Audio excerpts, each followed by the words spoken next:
In sales, it's all about prospecting, presenting, and closing business. And if you're not doing one of those three things, then you need to figure out how can I get back on one of those three activities. Welcome to the Freedom Point Real Estate Podcast, where we talk about creating more time freedom through passive real estate investing. Passive investing in real estate challenges conventional investment wisdom. We are passionate about learning and sharing resources with others who are ready to transform their investing mindset. Quick disclaimer as always, I am not a CPA, I am not an attorney or a financial advisor. This is not financial advice, not telling you or anyone else what to do. The views and opinions expressed in these podcasts are provided for education and informational purposes only and are not necessarily the views of my employer, ADP. I'm glad you're here. Now let's dig in. All right, welcome back, Freedom Point Podcast listeners. Thanks for joining another episode. This is Jeremy Dyer, your host. Today I have a wonderful guest with me today, Keith Borie.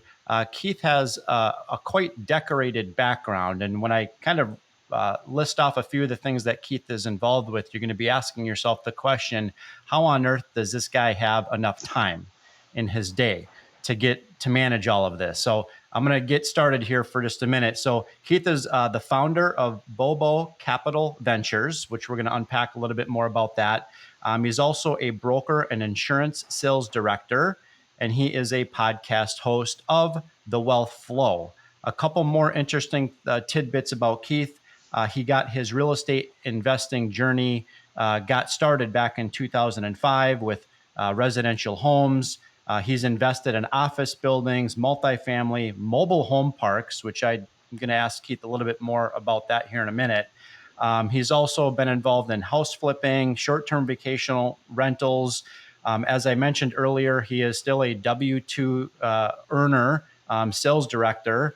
And he also runs a real estate brokerage that has 13 active sales agents that represent both buyers and sellers, investors, mostly focused on commercial and residential. So, Keith, that is quite a mouthful. First of all, welcome to the show.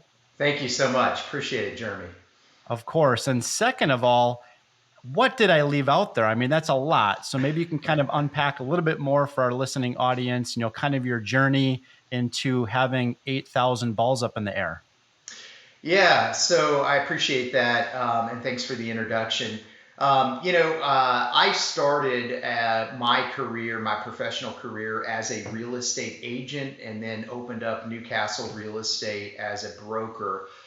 This was all pre-2007, 2008, and started my investment journey really back then. Unfortunately, going through 2008, owning a brokerage and having my income seemingly turned off, or at least down to a trickle for a number of years, I ended up having to sell quite a bit of what I had built up.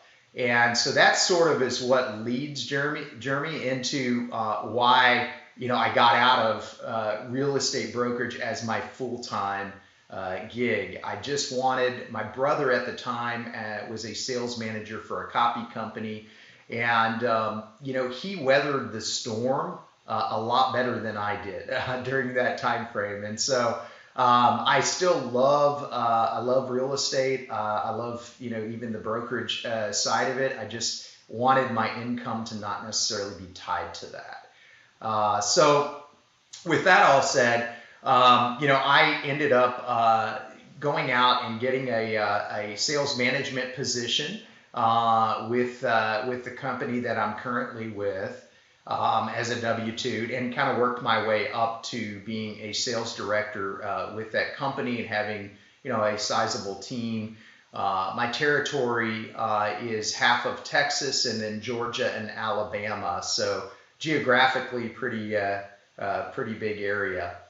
So and along the way, as I rebuilt my income and rebuilt, quite honestly, my credit after going through 2008, I started to buy properties again, and started with property that I did a kind of what they call now a house hack on.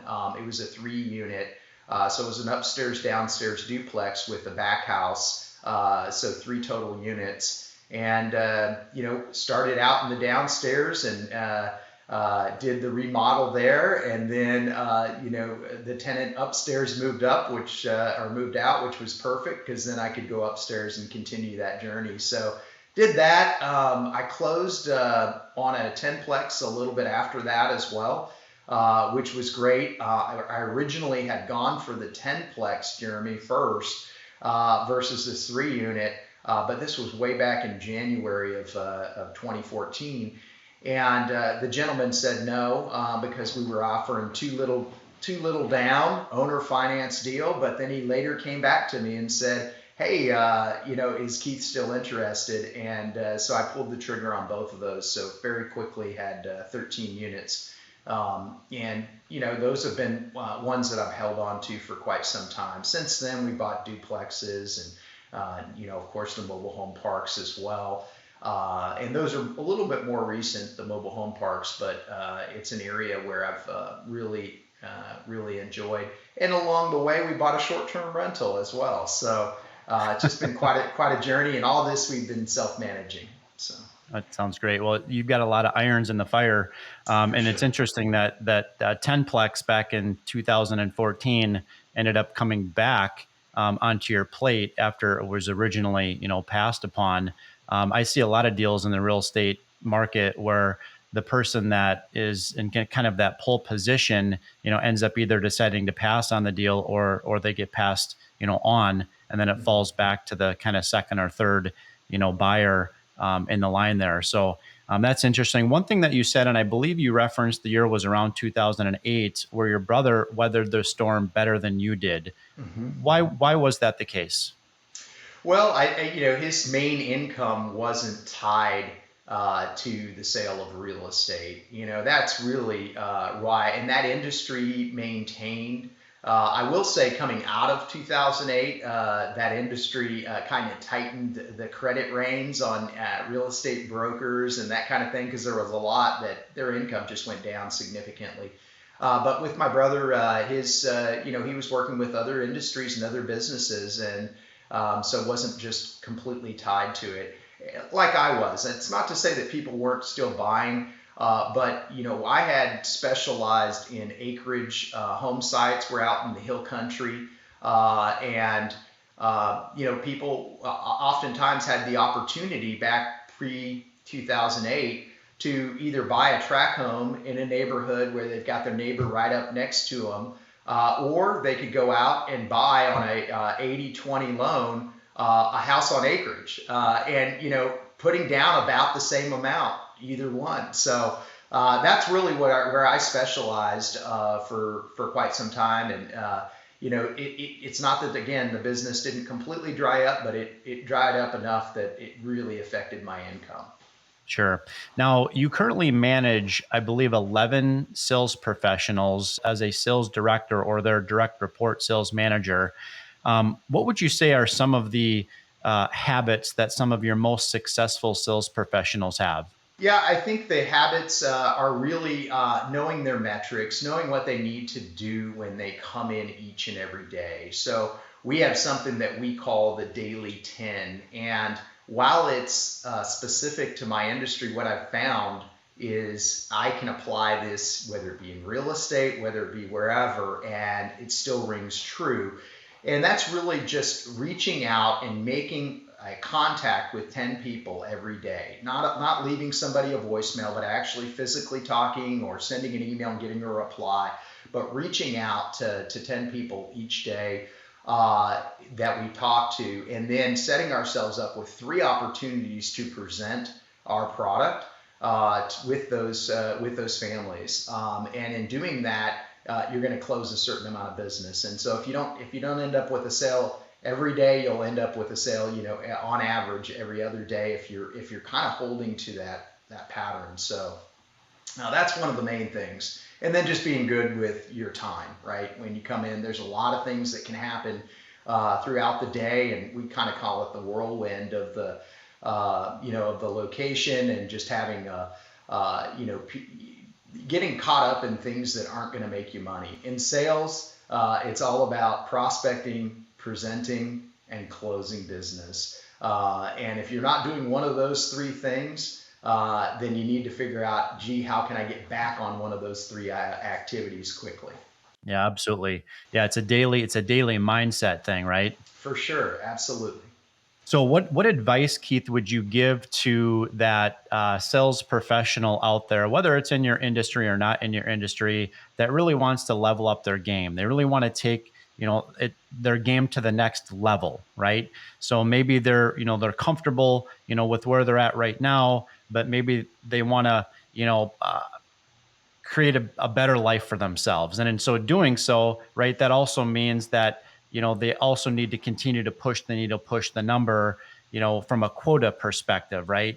To increase their sales volume, which ultimately can increase, their commission checks, right? So That's what right. would you say to that individual that really wants to take their game, up to that next level?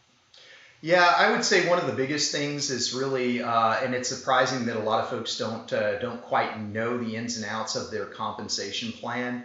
But what we do with our sales associates is really sit down and just show them, hey, here are the various metrics that you need to exceed, and by doing so, you're going to be able to maximize that compensation plan. And so, really knowing the ins and outs of that. The other piece, Jeremy, would be really going and deciding. So if you're currently $100,000 a year salesperson, but you want to be 150, now just work backwards from that number and really understand. A $150,000 employee or a $200,000 employee is going to salesperson is going to have a different number of appointments. And so just knowing how to reach that number and really just working backwards from the end goal. So keeping the end in mind.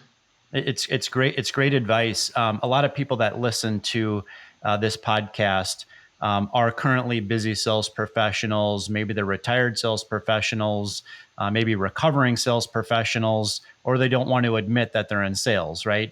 A Right. lot of people that I know tell me they could never get into sales, and then I find out what they do, and I'm like, well, you're actually in sales in some respects. So That's true. that's interesting. So I really appreciate your advice on taking on a bigger number, right? Whether that if that's your quota, right? Being comfortable with taking on a larger quota or number, and then reverse engineering that to find out what are the daily activities, the weekly activities that I have to put in order to get to that number, right? The number might seem very large at the beginning of the month, quarter, or year, but there is a way to go about it methodically, because sales is largely a numbers game, right?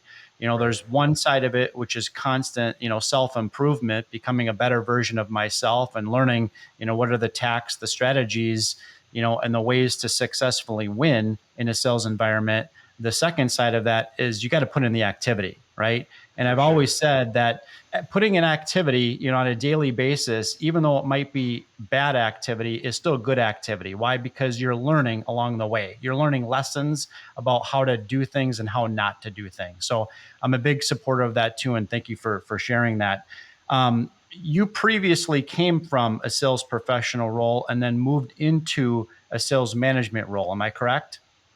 Well, yeah. So I had, well, no, with this company, I started as a sales manager, but as a sales, agent in real estate. Prior to starting my own brokerage, my income was tied, and there it was literally, if I didn't have a closing, I didn't have income, right? So, a lot of the things and lessons that I've learned throughout the years, it really started with that foundation in real estate, because I couldn't come into the office and not prospect if I was, going to make money. And so it really forced me to learn those strategies from the very beginning. So I applied a lot of the lessons I had learned in real estate brokerage with my current role. Yeah, so definitely some transferable skills are at place there. So For sure. one thing that I learned about you is that you're in the mobile home asset class, as Correct. I would assume as an investor in that class. I'm not exactly sure what your role is in investing in mobile home parks. So can you kind of unpack, that asset class for my investors, which I think most people that listen to my, podcast had never previously heard about investing in mobile home parks. Yeah, absolutely. And it is, it's one of those asset classes when in talking on my own podcast with various investors, people either, are familiar with it, or maybe they're not familiar with it and just, don't see it as a viable asset class. That said, the cash flows are really nice when it comes to it. And, we're an active investor in all of them. And so, the ones that we've had to date have just been my wife and I that have purchased them. So we have hired the crew to kind of bring it up to speed and get the park looking the way it needs to be, which allows us to increase the rents. One thing that's unique about the mobile home park industry is that it really is the most affordable detached living arrangement for tenants or for people that own their own mobile home. When you look at affordability, and that's obviously something that's been in the news quite a bit, right? The housing affordability and when you look at people putting 28 to 33% of their income into housing. And if you kind of, again, reverse engineer that piece of the puzzle, somebody earning $10 an hour can afford $485 to $572, in housing. And there's not a whole lot of housing you can get with that other than mobile homes. So a lot of the lot rents are currently below that. And once their house is paid in full, they're only responsible for the lot rent on the property. So where do you find mobile home parks to acquire? Are most of them owned by mom and pop sellers? And then what is the value add strategy in renovating a mobile home park community and increasing that ROI and then ultimately looking to sell it? Or in fact, are you deciding then to hold those assets long term? Yeah, so we've done a little bit of both. We've sold some and we've held others. But yes, it's again one of those that's there's still the mom and pop owners, and those are really the deals that we're looking for. I'm looking for areas when it comes to value add that maybe there's vacant spaces. So I have an opportunity to infill those vacant spaces. I also like to look at, similar to other asset classes, is there an opportunity to build back water and sewer? I've got one that we're closing on in a couple weeks, and just building back the water, which it's already sub-metered, but again, the mom and pop they have that in place, but they haven't been in practice of going out and having somebody read the meters and then bill that back to the families. So, by just doing that alone, Jeremy, I'll be able to increase the net operating income by about $15,000.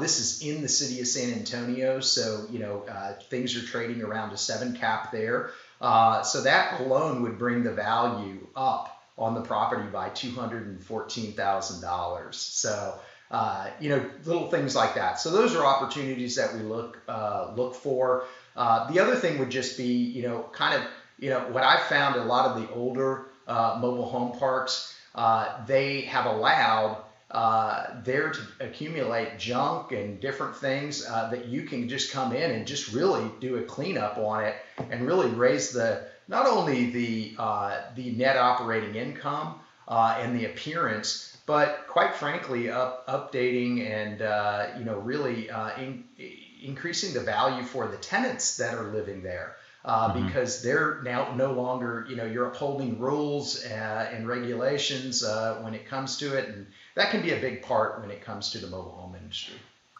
So when you look to acquire a mobile home park community, you're acquiring the land, and are you also acquiring the actual houses themselves, or are the tenants or residents primarily just paying to have that home on that parcel or that plot of land? Yeah, that's a great question. And it's a little bit of a combination of both. Most of the ones that we have bought, the owner of the park that we purchased from did at least own some of the homes. And so we call those park owned homes. And our goal is ultimately to transfer that to somebody else. So, when we take on the property, like the current one we are under contract on, there's 6 park-owned homes. We'll end up rehabbing those and then turning around and selling them, on an owner finance note to, a potential new buyer, which ultimately will decrease our expense ratio by doing that. So, obviously, if you own the house itself, you're going to have to do the repairs, so that you're going to have them calling you when something breaks. Whereas, if you can transfer that over to them owning it, there's the pride of ownership that kicks in, but there's also the ability for us not to be the one paying for, any expenses. One of the main reasons why investors like to invest in multifamily specifically is for the tax depreciation benefits. In a mobile home park community, the land itself is non-depreciable. Right. But the actual units that may be owned by the operator are. Am I saying that correct? You are saying that correct, and then also the the utility and infrastructure as well. And so surprisingly, there is still, we're going to be doing a cost seg on the one that we're going to be closing on in a couple weeks, for that purpose. So okay, can you explain cost seg to my audience? Yeah, absolutely. So a cost segregation study is done where somebody comes out and basically takes a look at all of those things that aren't the land, and rather than having to depreciate those off of 27 and a half years, they'll fall into different buckets that they can be depreciated quicker. And so what that allows for the owner to do by going through that cost segregation study is that you're able to depreciate it a lot faster than you would otherwise be able to. So you can get those, that depreciation on it. And currently, at least this year, we got one more year of 80%. It dropped to 80% this past year. That we'll be able to actually do bonus depreciation. So collecting it, all of that depreciation year one, which is a huge asset. And that depreciation then passes through to the limited partner investors that choose to partner alongside you in Correct. These mobile home park communities that you're acquiring. That's right. That's right. What is a typical year one, not going to hold you obviously to this, but what is a typical year one passive paper loss depreciation percentage typically net out to after the cost seg study is completed? Yeah, so on a say $50,000 investment, typically you're going to get somewhere around 35,000 in depreciation. Currently at the 80% is about where. That would be year one. That would be year one. Yeah, absolutely. So roughly 70% of your original investment that you're taking is a passive depreciation loss year one. That's correct. That's correct.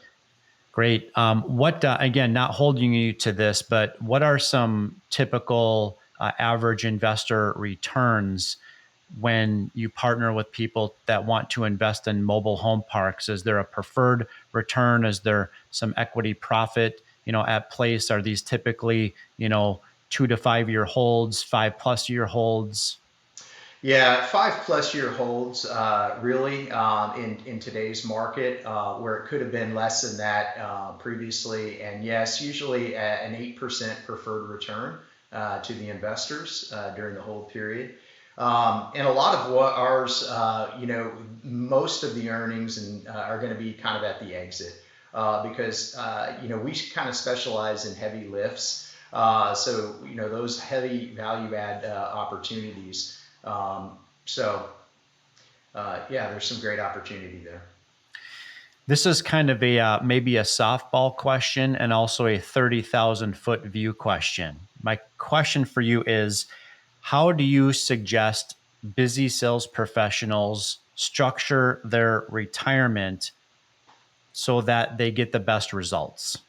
Yeah, I think you have to diversify. Most busy professionals, they'll take advantage of the company 401k. They'll get the match from the company. Some of them may have stocks outside of that.